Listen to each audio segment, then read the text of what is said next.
Hi everyone, you're very welcome to our session today entitled Set Up and Launch Your Media Buying Funnel Like a Pro.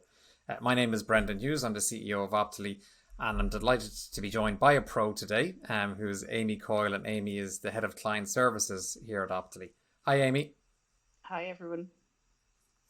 And so both myself and Amy have been involved for many years with building e-commerce funnel strategies and marketing strategies for direct-to-consumer brands.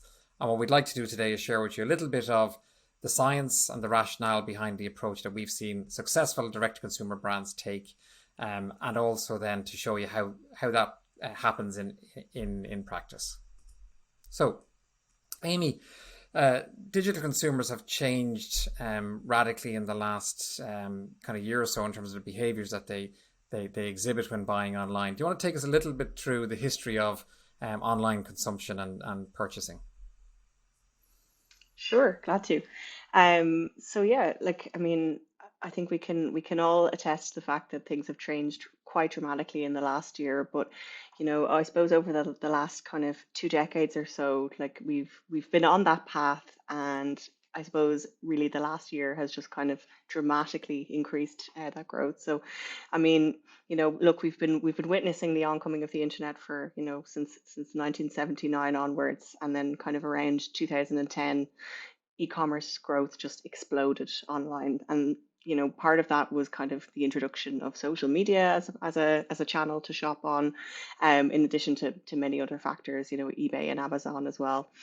um, and then, of course, once 2020 hit us, everything shifted online. So bricks and mortar stores were forced to shut down, and as a result, people, like traditional businesses, just had to get used to this new way of working and kind of operating online. So as a result of that, there's been, many new initiatives introduced, like buy online and pick up in store. Obviously more shopping on mobile, virtual product visualization, which has been done really successfully by some brands, including the likes of NARS, etc., where you can actually try on beauty products before you buy them. Online consultations have become quite commonplace as well. So the use of chatbots to really engage with your customer before they ever visit your website or indeed make a visit to your store, as well as live stream shopping events, which they've been huge in China for the last number of years, and they're kind of making their way towards us now. So those are set to explode massively, and some of the stats from China that are emerging are incredible. Like cars, millions and millions worth of products sold in a single live streaming shopping event. So yeah, things are changing is the main point there. And as a result, shopping habits have fundamentally changed as well. So previously we might have been going shopping for something that we needed, it was routine, functional, intent based. We might have paid a trip to the shops on the weekend, for example, for something that we needed, whereas now we're always shopping as a result of always being online. So you need to be nearly more disruptive as a brand, and figure out how to insert yourself into the narrative of people's day-to-day online experience. So the customer journey starts really, before intent. It's not just about, oh, I need X product, I'm going to go and Google it and, find out where I'm going to buy it. People need to be inspired and educated to nearly make that decision. So people have nearly moved from finding products. They still do a bit of that, but products are nearly finding people now, especially with the likes of Instagram and TikTok. Lifestyle has become, a more common word, and as a result, 81% of consumers across the globe say they've discovered new brands online during COVID-19 as a result of being online and connecting with more people virtually as well. Yeah, and I think Amy, everything you're saying there is creates a new challenge and an opportunity for direct to consumers brands, right? So, and one of the questions that we often get asked is, how do we put together a framework, or is there a structure to ensure that we invest kind of most efficiently in finding new customers in this new world, and then obviously bring them through kind of the purchase Yeah. journey. And one of the the framework that we see most successful e-commerce brands using is the funnel, and the funnel has been around for over 120 years from when it was first conceived by an ad exec in Philadelphia. back in 1898, but it still holds relevance. And the reason for that is that it actually reflects the customer purchase journey one way or another. So regardless of whether a purchase happens, in a single session or it takes place over an elongated period of time, there are cognitive and behavioral states that all consumers typically go through. So before any purchase journey starts, a consumer needs to become aware of a problem that they want to solve, or a need that they want to fulfill, or a desire that they want to satisfy.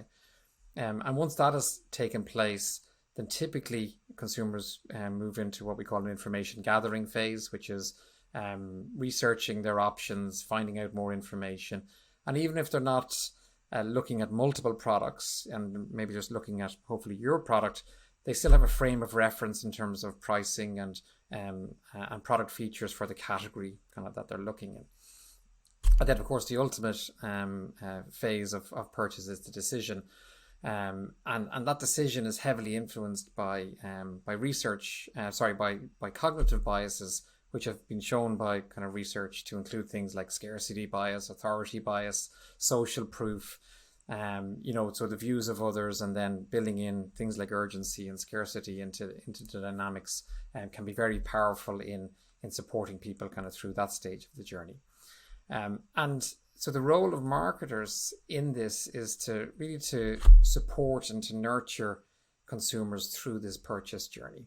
And we do different things at each stage of the purchase journey. So, for example, at that first stage when somebody might not be actively researching or actively even aware that they want to purchase a particular product or in a particular product category, then our role as marketers is to inspire them with the solution that we have to a problem that maybe they weren't aware of or they weren't consciously kind of thinking about.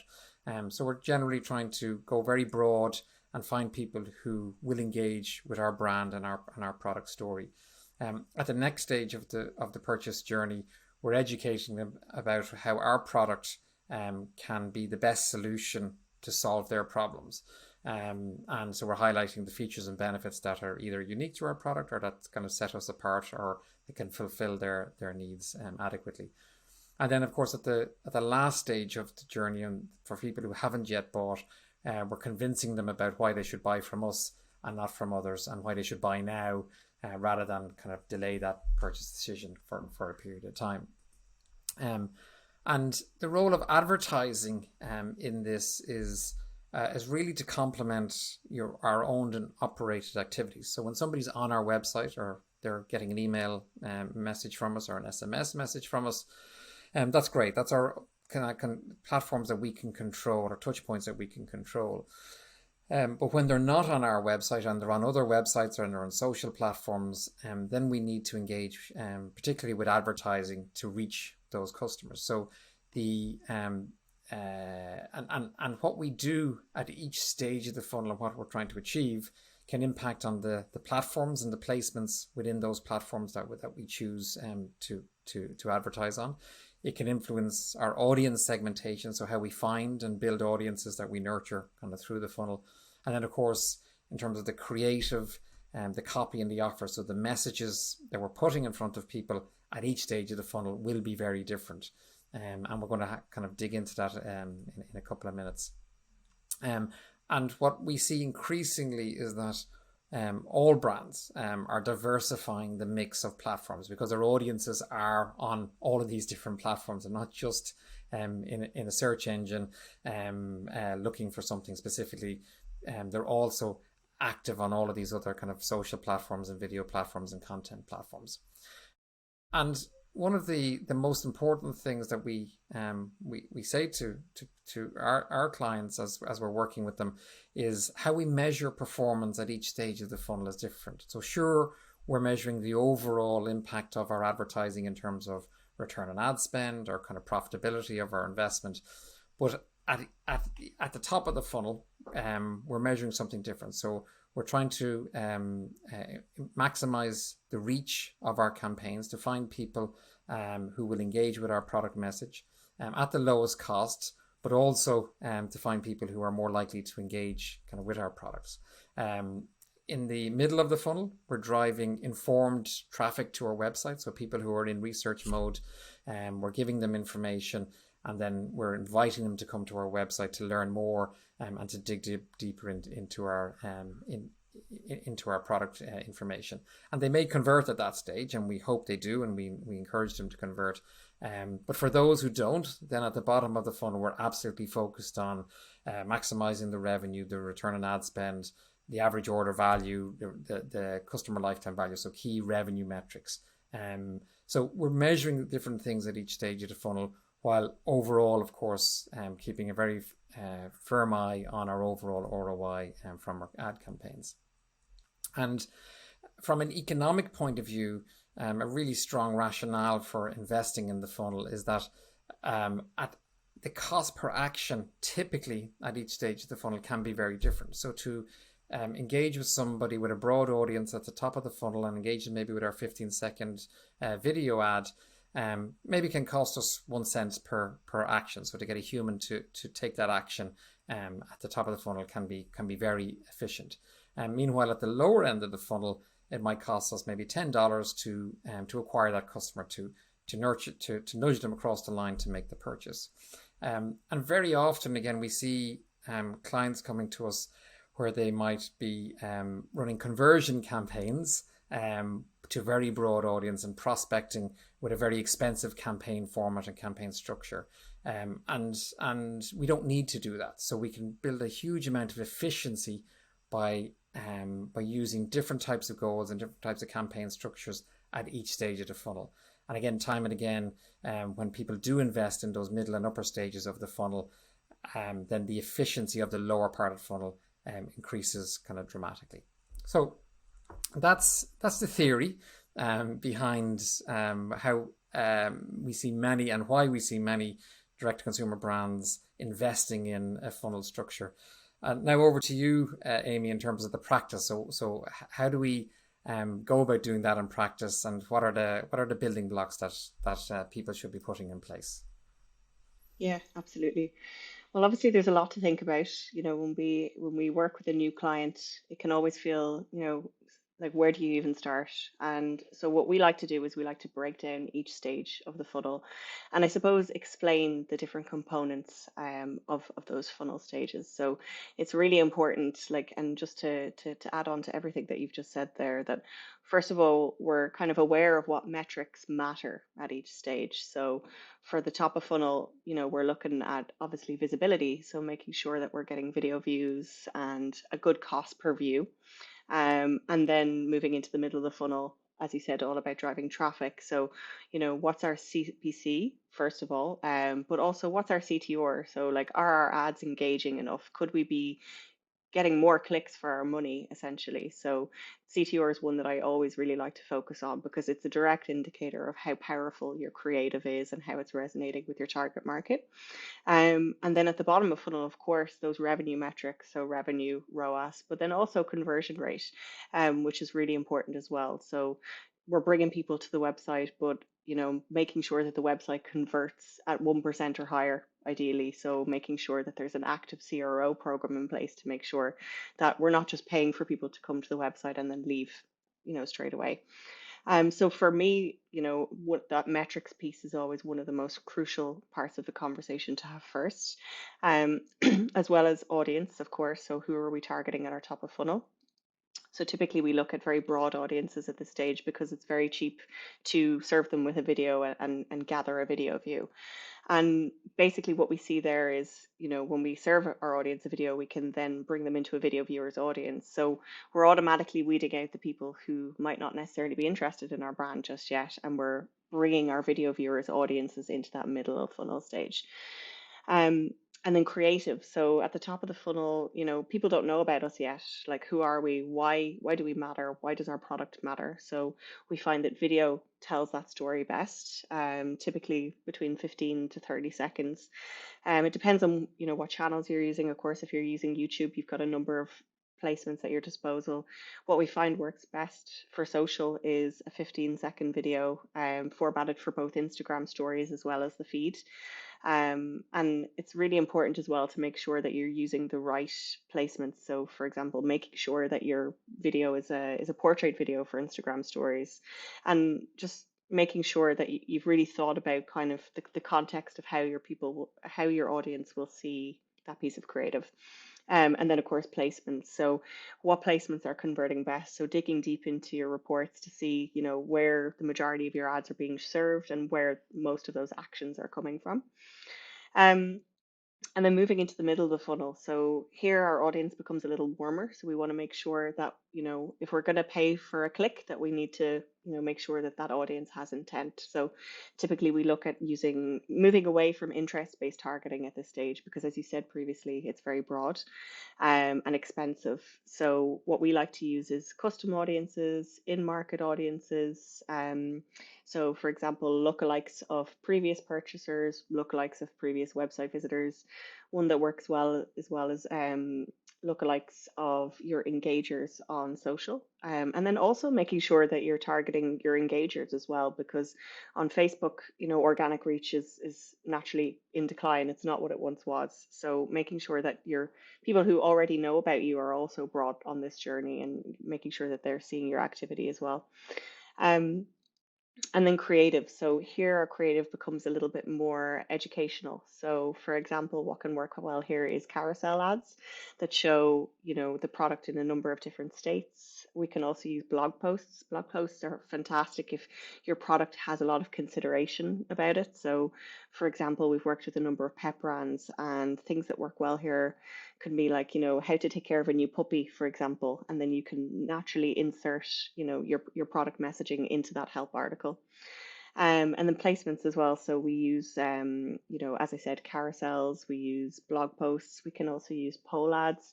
Poll ads are a fantastic way of building up engagement from your audience. So for example, you can ask them a question, and you can then tag the answers with a destination landing page based on that customer's answer.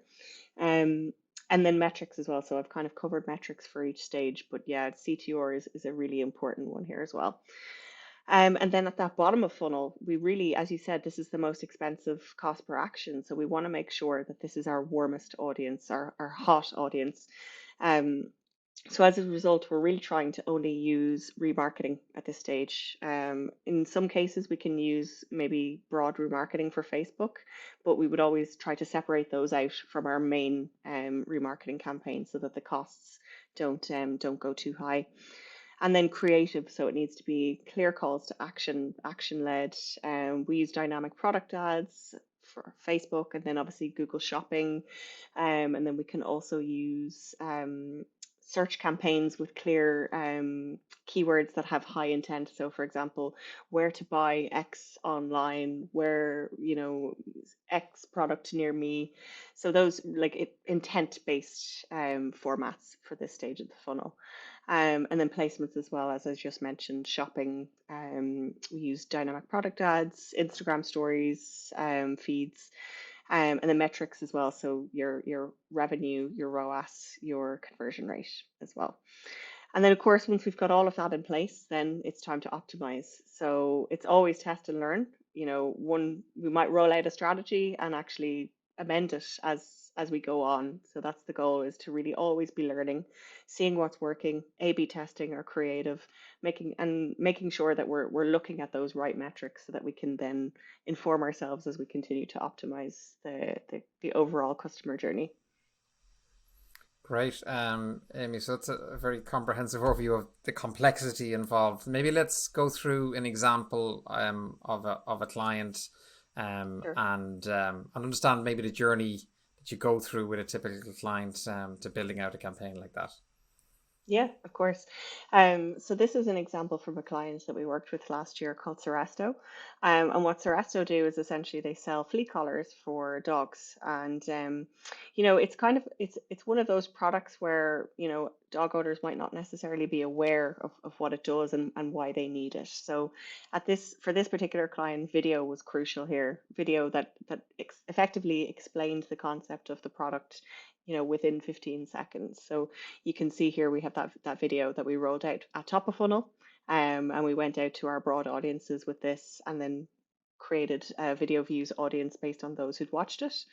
And I think one of the key things for creative as well is to make sure that you know your audience. So we know that pet owners love pets. You know, they love talking about their pets. They love looking at pictures of and videos of dogs and cats, you know. So we always got to use, you know, cute dogs in our ads because that'll just boost the click-through rate. So yeah, that was the top of funnel example that we used. And then moving on to the middle of funnel, what we then decided to do was roll out the carousel format that I explained just a minute ago. And here really it was one of the top things that we needed to get across was how do they use the collar. So you can see here the key messages was, you know, how to use it. So one, you know, placed around the neck, and then two, secure the collar in place. So explaining how to actually use the product so that there was a minimal chance of people not knowing how to use the product and whether they needed it or not by the time they got to the website. Um, and then at the last slide there, that obviously getting the brand back in again. So that's one thing to keep in mind as well with all of your creative is to get your brand in early and often. So if you're running video, your logo should ideally appear within the first 1 to 2 seconds, and remain consistently throughout if you can. But if not, topping and tailing the piece of creative is always advised. And with copy here, it's important to keep in mind that you know, what are your USPs and benefits? Like, you know, why this product? You know, why is it relevant? Why do they need it? And then moving on to the bottom of the funnel then. So making sure that it's um, clear and action led. So, for example, here at the bottom of the funnel, you know, the copy changes to kind of, I suppose, like, whereas previously we might be using call to actions like learn more and inviting the user to come and find out a little bit more about our product. Now, because we're targeting hot audiences, it's really shop now. So this is why you need this product in your life essentially. And obviously if we can get an offer in there as well, that always helps boost the, I suppose, the urgency of the ad.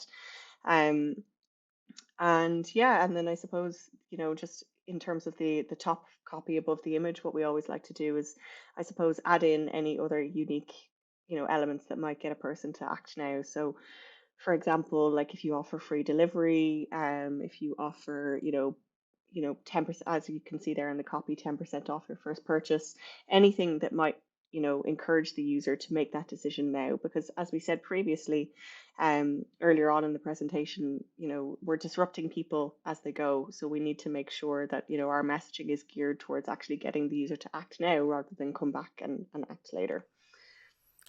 Yeah, that's great, Amy. It's very clear that there's very different strategies taking place at each stage of the funnel here. So here, in one level, it's hard to believe that this is the same ad from the same brand that was showing the cute puppies at the start. So at the start of the funnel, it feels very much like emotional, fun. Yeah. The puppy is the hero, whereas here the product is the hero. So are you consciously kind of changing the messaging, the imagery, the creative through the funnel? Yeah, absolutely. And I suppose one of the main things to say as well is that you don't necessarily need to be using video at every stage. Like actually statics work very well at this retargeting stage. Because people know you already. You know, they might have seen your brand awareness ad 3, 4 times. And in fact, we do try to encourage that, you know, your frequency is actually three and above because people do need to see your brand, you know, several times before they associate you with you essentially. And so yes, at that stage it's all about the video. It's all about, you know, kind of this is who we are, this is what we do, you know, this is how we can make your life easier. And then, you know, because people, you're not trying to go in with the hard sell too soon. Basically you're really just showing how you can be a part of that consumer's life. And then really again, middle of funnel, all about informing and educating. So, you know, we are aware that you have some questions about our product. Here's how we can help you answer those questions. Here's how you use our product. You know, here's, you know, the different varieties of product that we have, for example. And then this last stage then is yes, okay, so you know about us now. We've answered your questions. Now you're ready to buy. So here's how we can help make your purchase seamless. So for example, then getting in your offers and your free deliveries, etc. Yeah, great. And you make a great point there about frequency because people are busy and they're scrolling through their Yeah. feeds kind of very, very quickly. So with this type of approach, you can have your frequency of maybe 3 to 4 or more at each stage of the funnel, because the consumer's in a different phase of their journey, and it's important to kind of to try and get in front of them as often as possible with your different messages, but without overloading them, right? Absolutely, yeah. It's very much a fine balance. Like we could get away with a little bit more of that at upper funnel, but at lower funnel, we don't want to annoy and serve our ads too often. And so your frequency should always be kind of relevant to the funnel stage that you're at. And I suppose as well, it's important to keep in mind that look, the customer journey isn't linear. So someone might see your brand awareness ad and then never act on your middle of funnel or your bottom of funnel campaign or ad, sorry.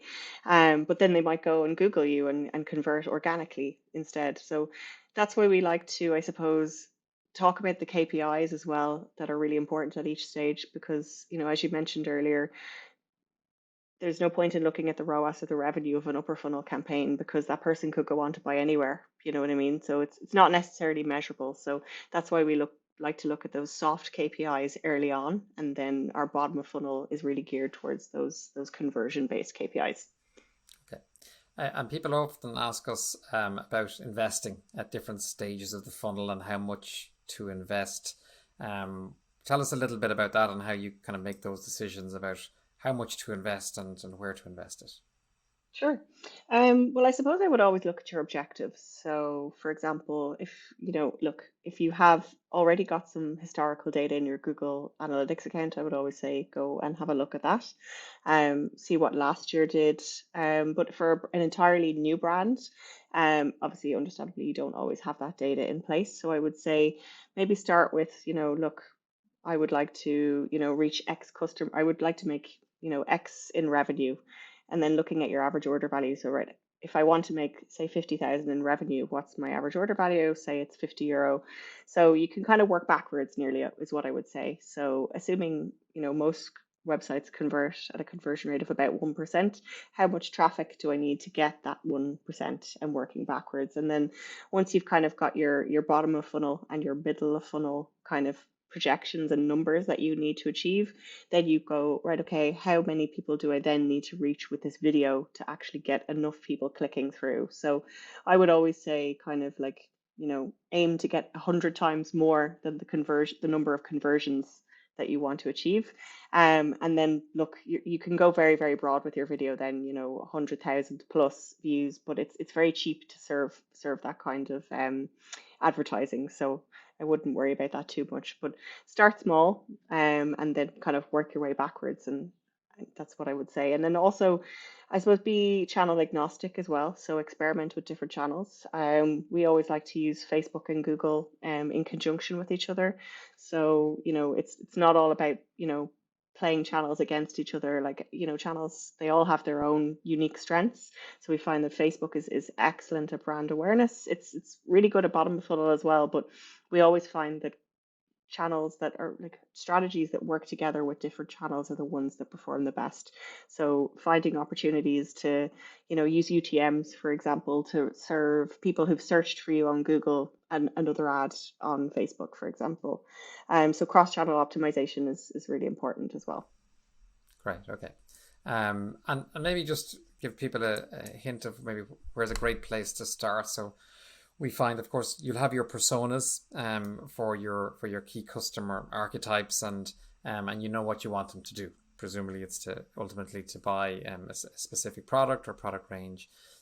So a customer journey map is a great way to think about the journey that the purchase journey that they're undertaking, when engaging with this category, with your product and your brand, and ultimately buying it from you. So spending a bit of time building out one of these to try and understand what are the opportunities to interact with a customer throughout their journey is a really great place to start. And you'll get access to this in the download materials, which are available kind of from the link on the page. We have a copy of the book available on accelerating e-commerce growth, so that we put together, which maps out this type of funnel strategy. It's available for free via the link. Head over to optily.com and you can avail of a free funnel audit that's exclusively available to attendees at Ecom World, or head over to our perks page where you can find some other goodies that we're making available today. So thank you for your time, and thank you, Amy, and thanks for watching.